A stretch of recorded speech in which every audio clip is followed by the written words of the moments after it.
Pessoal, então vamos, para mais uma aula, Introdução à Geografia, parte 3, tá? Se você não assistiu ainda a parte 1 e parte 2, assista primeiro, para depois você vir para a parte 3, porque ela vai complementar o seu conhecimento. Isso nós chamamos de processo de ensino-aprendizagem, tá? Bom, então, só para recapitular, na parte 2 nós tínhamos visto o determinismo do Friedrich Ratzel, né? O determinismo, uma das linhas de pensamentos da geografia que nasce na Alemanha, na qual ela dizia o seguinte, que a natureza influenciava, o homem, de modo que isso nada podia fazer. Okay? A não ser ele explorar determinadas áreas e até mesmo expandir essas áreas. Tá? Então, o que o determinismo, a grosso modo, quer dizer? O homem, você não consegue evitar que aconteça determinados fenômenos naturais. Exemplo, furacões, terremotos, tsunamis. Nós não conseguimos evitar que ocorram esses fenômenos naturais. Okay? Mas nós conseguimos elaborar medidas mitigadoras, medidas para conter, para que o impacto desses fenômenos naturais seja o menor possível dentro da sociedade e que grandes catástrofes não ocorram. Okay? Incluindo tendo prejuízos, incomparáveis, com perdas de vidas e prejuízos econômicos também. Tá? Então, o determinismo ele vem dizer isso, que a única coisa que o homem pode fazer é expandir suas áreas, tá? Aumentar suas áreas, mas ele não consegue evitar determinadas catástrofes naturais. Então, a natureza influencia sobre o homem. Um exemplo clássico de questões naturais, não só fenômenos naturais, como você tem aqui, que seriam fenômenos climáticos ou geológicos, mas do terreno também, do espaço geográfico. Você pega países como o Japão ou Nova Zelândia, onde 70-75% do território é montanhoso e altas montanhas, okay? Então a população, para melhor se adaptar, elas vivem na faixa litorânea, na costa litorânea, onde o terreno ele é mais regular, ou seja, ele é mais plano. E você tem saída para os portos, você tem saída para o mar, na verdade. Então, assim, dá para morar no interior do país, muito montanhoso?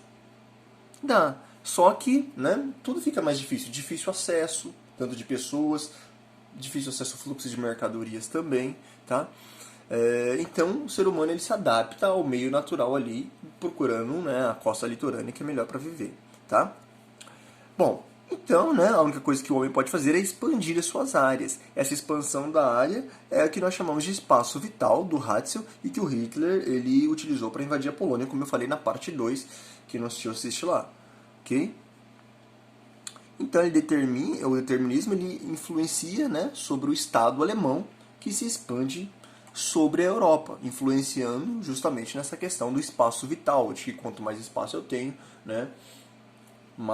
mais território eu tenho. Dentro desse território, okay, eu tenho recursos minerais, recursos naturais, recursos energéticos, que vai garantir a produção das minhas indústrias, garantir a produção garantir o abastecimento do exército, enfim. Tá?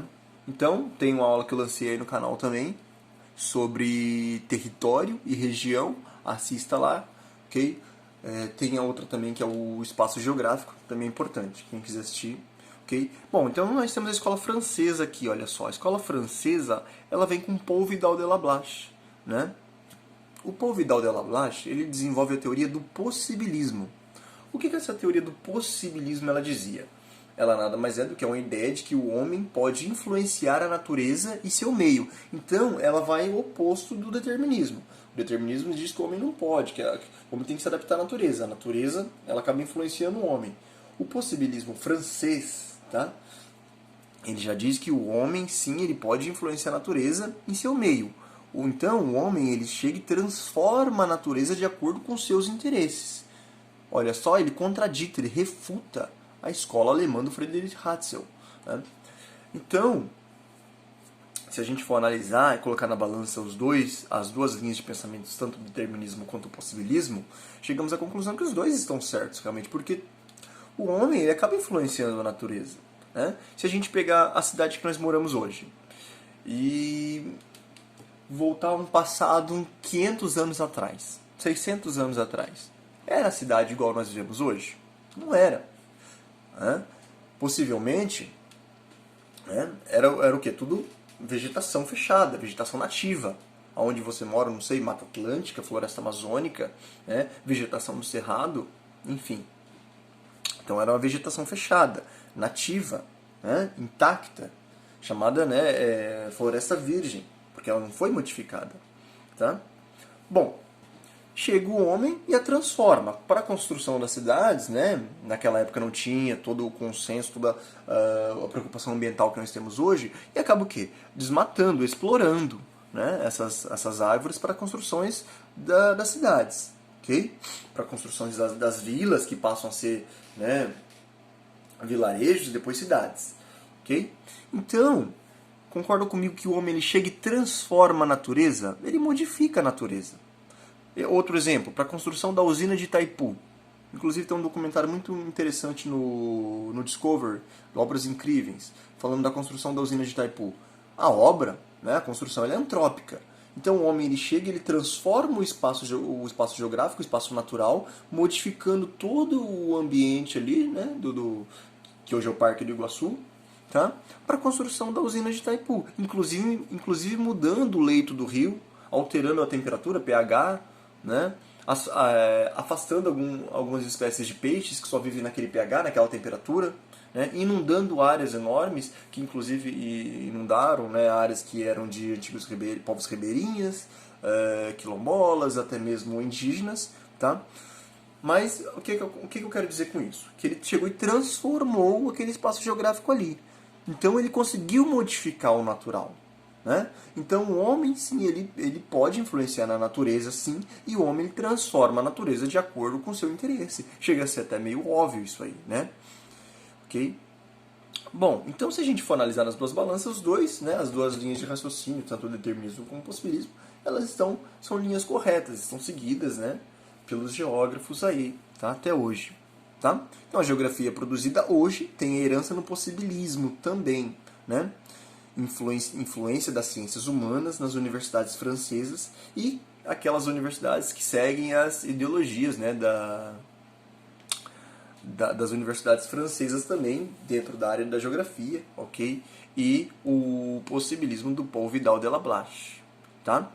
Então, se a gente for, para fechar aqui, para concluir o pensamento, se a gente for ver, né, o homem influenciando a natureza, então o possibilismo ele vai focar no homem e ele influenciando sobre a natureza, nas ações antrópicas, e essa ação antrópica influencia a natureza, olha só, a geografia humana, e já o determinismo, né, que a natureza influenciava o homem. Então a natureza ela influencia o homem, e o determinismo ele vai focar mais na natureza, a geografia natural, a geografia física.